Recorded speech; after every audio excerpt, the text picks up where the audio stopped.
और अब खबरों की तफसील। 2008 में हुए पानगांव फसाद केस के 13 मुलजिमीन को बाइज्जत बरी कर दिया गया है। बॉम्बे हाई कोर्ट की औरंगाबाद बेंच ने यह फैसला सुनाया और महाराष्ट्र हुकूमत की अर्जी को मुस्तरद कर दिया। जमीयतुल उलमा महाराष्ट्र लीगल टीम की कोशिशों के नतीजे में अक़लियती फ़िरक़े के 13 नौजवान बरी कर दिए गए हैं। 2 साल कबल 43 अफराद को जिला एडिशन सेशन कोर्ट ने बरी किया था। महाराष्ट्र हुकूमत ने इस फैसले को चैलेंज किया था। बाद में बॉम्बे हाई कोर्ट में 13 मुलजिमीन की अर्जियों पर समाअत हुई और लंबी बहस और कानूनी नुकात पर गौर खौस के बाद कोर्ट ने अपना फैसला सुनाते हुए 13 मुलजिमीन को बरी कर दिया और महाराष्ट्र हुकूमत की अपील को मुस्तरद कर दिया। वाज़ेह है कि 26 दिसंबर 2008 को लातूर के पानगांव में फ़िरक़ेवाराना फसाद हुआ था। इस फसाद में 3 अफराद मारे गए थे। और आइए अब डालते हैं एक नजर कि क्या है ये पूरा मामला। 2008 पानगांव फसाद केस, 13 मुलजिमीन हुए बाइज्जत बरी। बॉम्बे हाई कोर्ट की औरंगाबाद बेंच ने सुनाया फैसला। महाराष्ट्र हुकूमत की अर्जी मुस्तरद। जमीयतुल उलमा महाराष्ट्र लीगल टीम की कोशिशों का नतीजा। 2 साल कबल 43 अफराद को जिला एडिशन सेशंस कोर्ट ने किया था बरी। महाराष्ट्र हुकूमत ने फैसले को किया था चैलेंज। बॉम्बे हाई कोर्ट में 13 मुलजिमीन की अर्जियों पर हुई समाअत।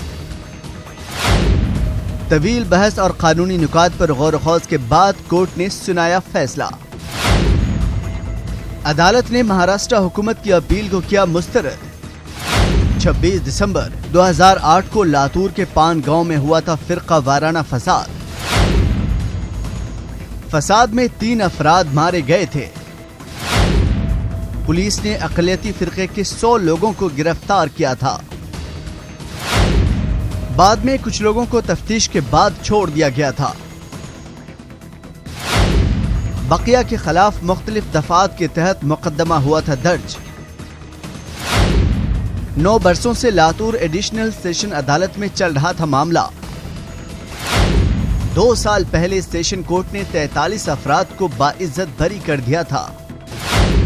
हुकूमत महाराष्ट्र की अपील पर दोबारा बॉम्बे हाई कोर्ट में हुई समाअत और आखिरकार अक़लियती फ़िरक़े के 13 अफराद को भी बरी कर दिया गया। 2008 पानगांव फसाद केस, 13 मुलजिमीन हुए बाइज्जत बरी। बॉम्बे हाई कोर्ट की औरंगाबाद बेंच ने सुनाया फैसला।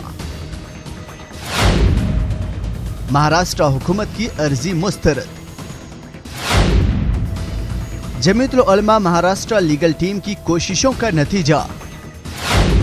2 साल कबल 43 अफराद को। असम में एनआरसी की हतमी फहरिस्त जारी होने के बाद मगरबी बंगाल में एनआरसी नाफिज करने का मंसूबा बनाया जा रहा है। मगरबी बंगाल की वज़ीर आला ममता बनर्जी मरकजी हुकूमत के इस मंसूबे की सख्त मुखालिफत कर रही हैं। एनआरसी की मुखालिफत में ममता बनर्जी ने कोलकाता में आज एहतजाजी रैली का भी एहतमाम किया। ममता बनर्जी ने रैली से खिताब करते हुए मरकज को इंतबाह देते हुए कहा कि बंगाल से मत खेलना।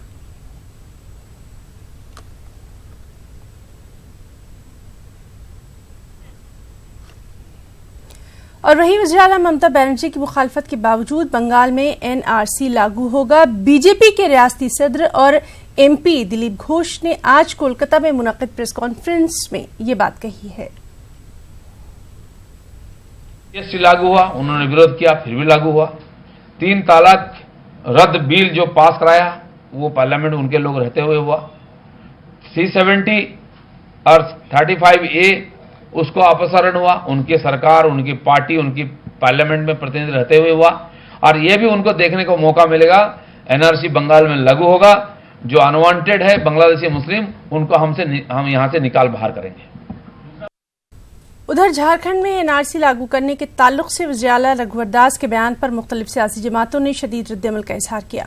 कांग्रेस और झारखंड विकास मोर्चा ने वज़ीर आला रघुवर दास के इस बयान को आइंदा असेंबली इंतखाबात में सियासी फायदा हासिल करने के मंसूबे से ताबीर किया है। चुनाव का वक्त है तो ऐसे वक्त में इस तरह की बातें भारतीय जनता पार्टी करेगी, ये स्वाभाविक है। क्योंकि मुद्दे जो हैं उससे भारतीय जनता पार्टी लोगों का ध्यान भटकाने के लिए इस तरह की बातें करते हैं कि घुसपैठियों को बाहर किया जाएगा और चुनाव में मतदाताओं को प्रभावित करने का काम करते हैं। भारतीय जनता पार्टी के या तो मुख्यमंत्री जी हों या उनके चुनाव के प्रभारी हों या अन्य नेता हों, एनआरसी और इस तरह के मुद्दों को सामने लाने का काम कर रहे हैं। एनआरसी इनका कोई मुद्दा रहा ही नहीं है, लेकिन एनआरसी सिर्फ इसलिए कर रहे हैं कि इनको जो है वोट बैंक की राजनीति करनी है और एक तबके को खुश रखने के लिए ऐसे से मामला, चाहे वो जो भी मामला हो, चाहे वो मॉब लिंचिंग का मामला हो, चाहे वो जितने भी मामला होते हैं, एक विशेष समाज, एक विशेष समुदाय को खुश करने के लिए ऐसे मामला ये उठाते रहते हैं और एनआरसी भी उसी की कड़ी का एक मुद्दा है। लेकिन मैं आपको बता दूं कि मेरी पार्टी, खास तौर से झारखंड विकास मोर्चा और भी कुछ ऐसी सेकुलर पार्टी है जो ऐसे इनके बयान की कड़ी मजम्मत करती रही है और पुनः हम एक बार इसकी कड़ी मजम्मत करते हैं। झारखंड में एनआरसी लागू करने के ताल्लुक से वज़ीर आला रघुवर दास के बयान पर आम लोगों ने अपना रद्द-ए-अमल जाहिर किया है। हमारे नुमाइंदे नौशाद आलम ने इस ताल्लुक से लोगों से खास बातचीत की। झारखंड के वज़ीर आला रघुवर दास ने वाज़े तौर पे कहा है कि झारखंड में एनआरसी लागू किया जाएगा। उन्होंने हालिया बयान में ये भी कहा है कि यहाँ पे सदियों से रहते आ रहे हैं जो घुसपैठिए हैं, यहाँ पे मुसलमानों का हक तलफी कर रहे हैं, दरअंदाज हैं वो जो है ना हक तलफी कर रहे हैं। कुछ लोग हमारे साथ यहाँ पे मौजूद हैं, उनके क्या तासुरात हैं हम जानने की कोशिश करते हैं। झारखंड के वज़ीर आला रघुवर दास ने जो ताज़ा बयान आया है घुसपैठियों के ताल्लुक से, वो क्या कहना चाहेंगे? देखिए, झारखंड के वज़ीर आला का जो बयान है इस बात पे डिपेंड जाहिर होता है कि उन्होंने कहा है कि मुसलमानों का हक खा रहे घुसपैठिया, मतलब कि साफ तौर पे उनका ये मनसा है कि हम घुसपैठिया मुसलमान को सिर्फ मान रहे हैं। तो एनआरसी से कोई डर भय हम लोगों को नहीं है, क्योंकि एनआरसी का प्रावधान भी नहीं है, क्योंकि भारतीय संविधान साफ साफ कहता है कि जो नागरिक 26 जनवरी 1950 के और 1 जुलाई 1987 के बीच हिंदुस्तान में पैदा हुआ हिंदुस्तान का नागरिक है। उसके बाद में अमेंडमेंट हुआ 1 जुलाई 1987 से लेकर के 2003 तक जो हिंदुस्तान में 5 साल तक रहा और दोनों में से माँ बाप में से कोई भी इंडियन है तो वो भारतीय नागरिक है। फिर अमेंडमेंट हुआ कि अगर 2003 से लेकर के अब तक कोई भी हिंदुस्तानी शहरी जिसके माँ बाप इलीगल इमिग्रेंट नहीं है, यानी विदेशी घुसपैठिया नहीं है, कागजात के तौर पर मौजूद हैं और 5 साल यहाँ रहे तो वो भारतीय नागरिक है। आपका क्या कहना है इस मामले में? ये एनआरसी पॉलिटिकल स्टंट है।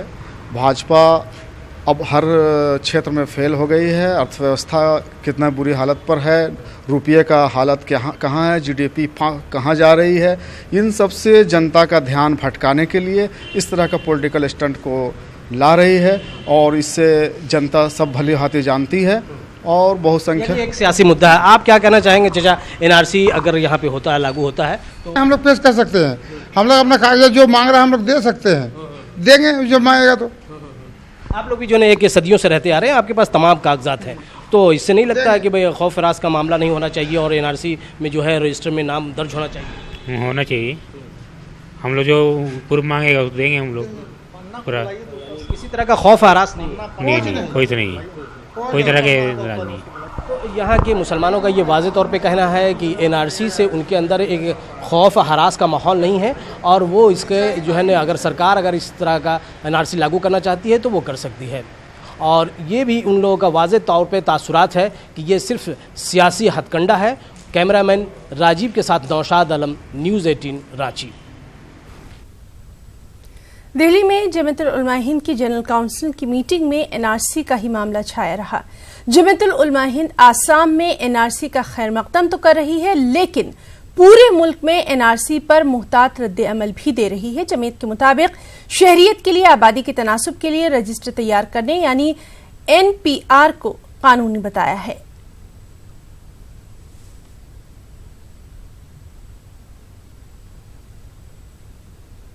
मखदूमशुमारी 2020 से शुरू करके 21 में जब रहते हैं वो अपने को अहोमिया करते हैं। गांधी बरसरे इक़्तिदार थे 19 किया कि आप इंदिराज करके बताइए कितना लोग एनआरसी में हैं।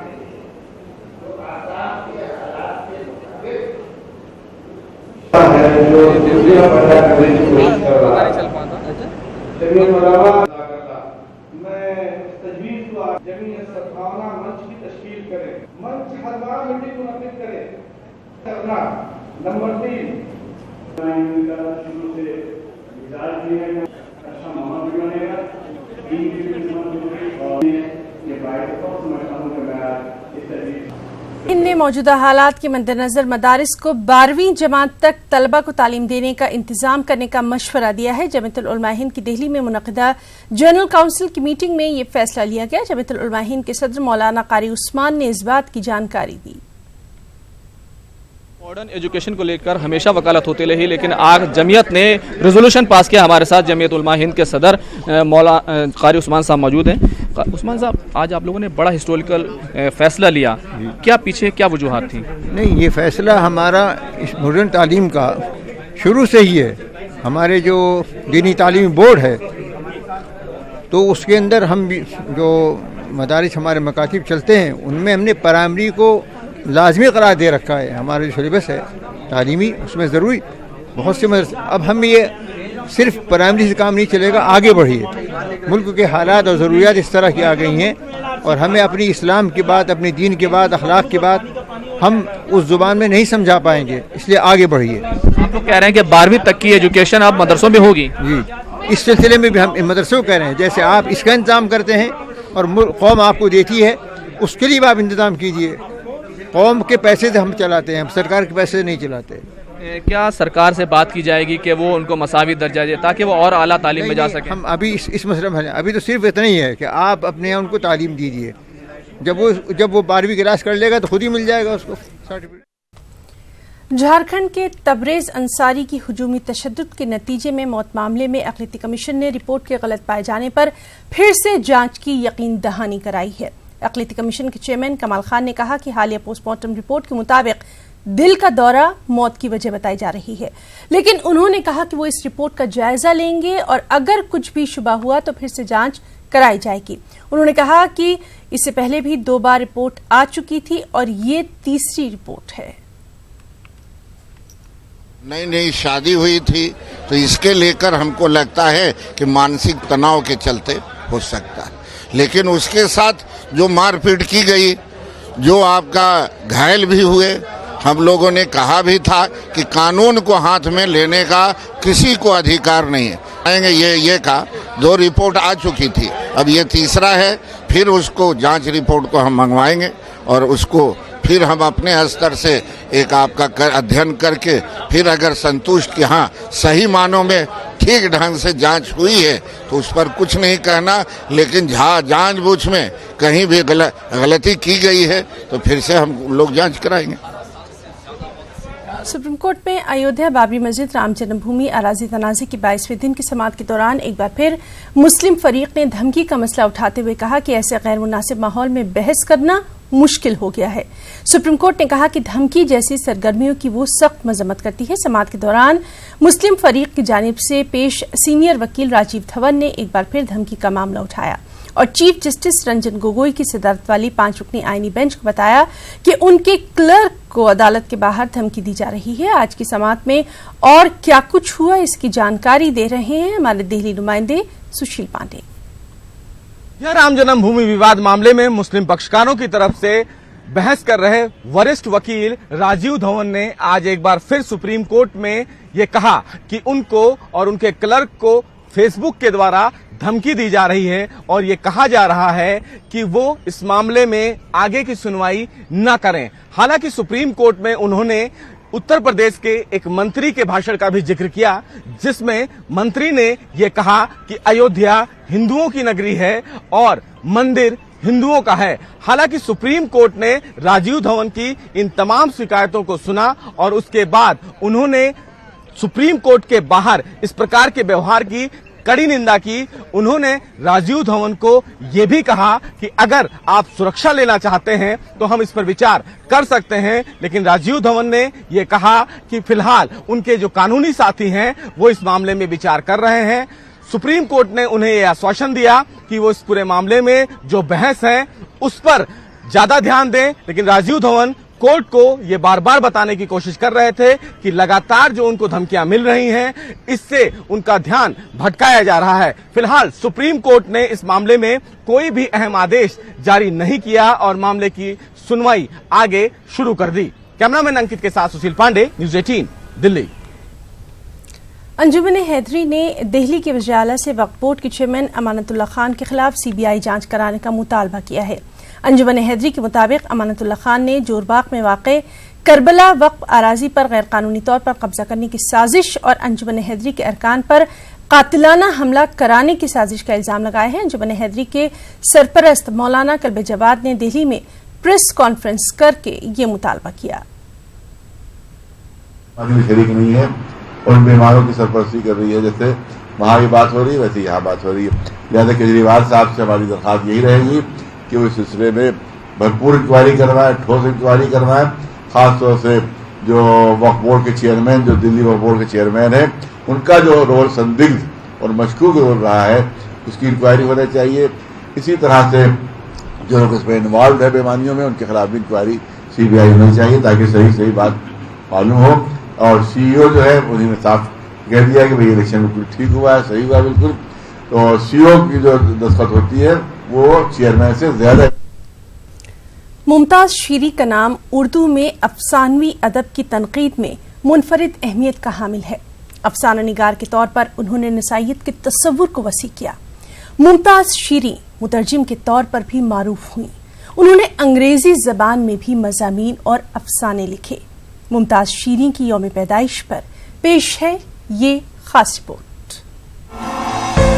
मुमताज शीरीन उर्दू अदब की उस मुमताज शख्सियत का नाम है जिसने तख्लीक और तनकीद दोनों में आला मकाम पाया और जिनकी अदबी खिदमात को आज तक कद्र की निगाह से देखा जाता है। नक़्द नज़र के ताल्लुक से अगर उन्हें उर्दू में अदबी तनकीद की खातून अव्वल कहा जाए मुबालगा न होगा। मुमताज शीरीन 12 सितंबर 1924 को आंध्र प्रदेश में जिला अनंतपुर के शहर हिंदूपुर में पैदा हुई।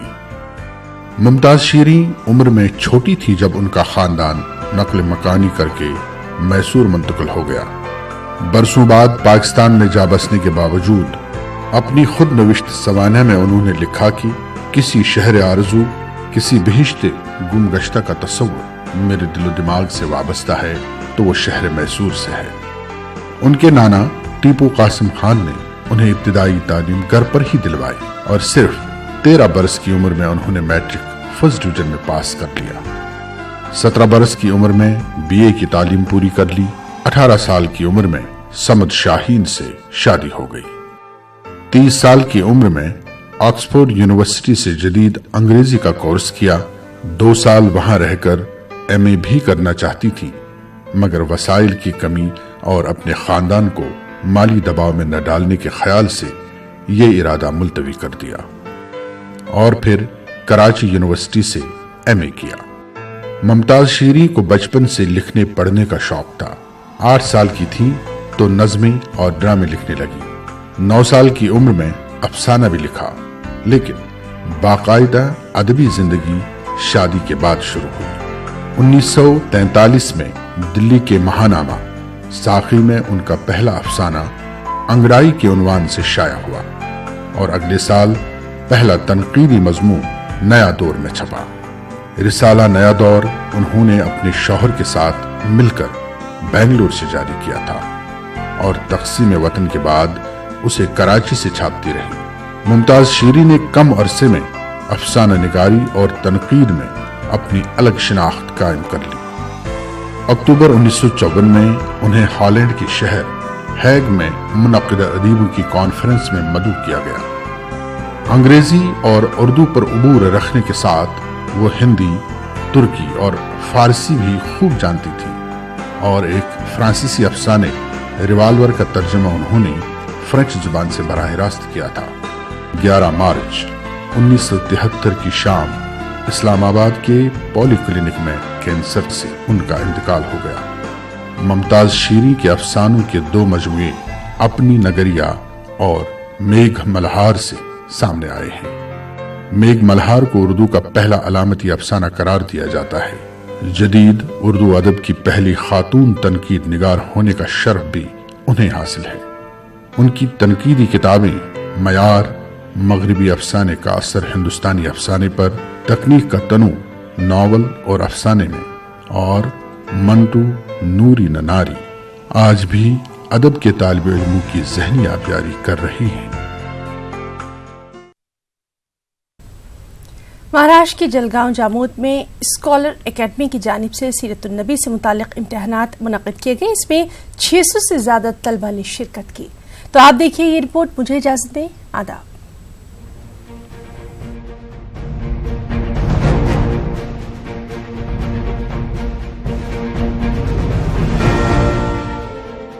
मिल्लत की नई नस्ल में सीरतुन नबी सल्लल्लाहु अलैहि वसल्लम के मुतालिक मालूमात में इजाफा करने की गरज से महाराष्ट्र के बुल्दाना जिले में वाक़े जलगांव जामोद में मुकाबला जाती इम्तिहानात का इनेकाद अमल में आया, जिसमें तकरीबन 600 तलबा व तालिबात ने जोश खरोश के साथ हिस्सा लिया।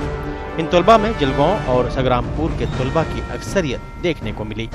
बच्चों में दीनी तालीम और हुजूर के बारे में मालूम पड़े, सीरत मालूम पड़े, फ़ायदा हुआ। हमारा मतलब किससे पेपर से नई मालूमात हासिल हो गई, जो हमें नहीं पता था वो सब पता चल गया। और फिर ऐसे अगर ऐसे प्रोग्राम और आए तो फिर उसमें मतलब के पार्टिसिपेट भी कर सकते हैं। प्रोग्राम के जरिए हमारे नॉलेज में इजाफा हुआ है, क्योंकि हमें जो मालूमात नहीं थी वो मालूमात भी हमें हुई। गज़वात के बारे में पूरा बताया कि हमारे नबी ने किन गज़वात में हिस्सा लिए और कैसे कैसे वो गज़वात फतेह की।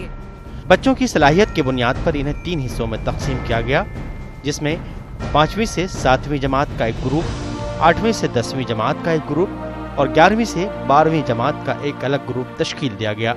इसी मुनासबत से सवालात भी तरतीब दिए गए। जहानत के एतबार से इनको सिलेबस दिया ताकि वो बच्चों सिलेबस पर मेहनत करें। यानी जो 5वीं से 7वीं के बच्चे थे उनको हमारे नबी हज़रत मोहम्मद सल्लल्लाहु अलैहि वसल्लम के बचपन के बारे में बताया गया। जो 8वीं से 10वीं तक के बच्चे थे उनका हमारे नबी को जब नबूवत मिली वहाँ से लेकर वफ़ात तक के अमल के बारे में बताया गया। और 11वीं और 12वीं वाले बच्चों को गज़वात के बारे में और सीरतुन नबी के बारे में। अल्हम्दुलिल्लाह इस एकेडमी की तरफ से जो एक इम्तिहान आज जो लिया गया है, इस इम्तिहान में तकरीबन 600 बच्चों ने पार्टिसिपेट किया। स्कॉलर एकेडमी जलगांव जामोद व अतराफ के इलाके में सरकर्दा तालीम याफ्ता नौजवानों पर मुश्तमिल एक तंजीम है जो अक़लियती तबके में तालीमी समाजी बेदारी के लिए कोशा है। गुज़िश्ता 5 सालों से ये नौजवान अक़लियतों की तालीमी पसमानदगी को दूर करने के लिए जद्दोजहद कर रहे हैं। न्यूज़ 18 उर्दू के लिए जलगांव से रिजवान खान की रिपोर्ट।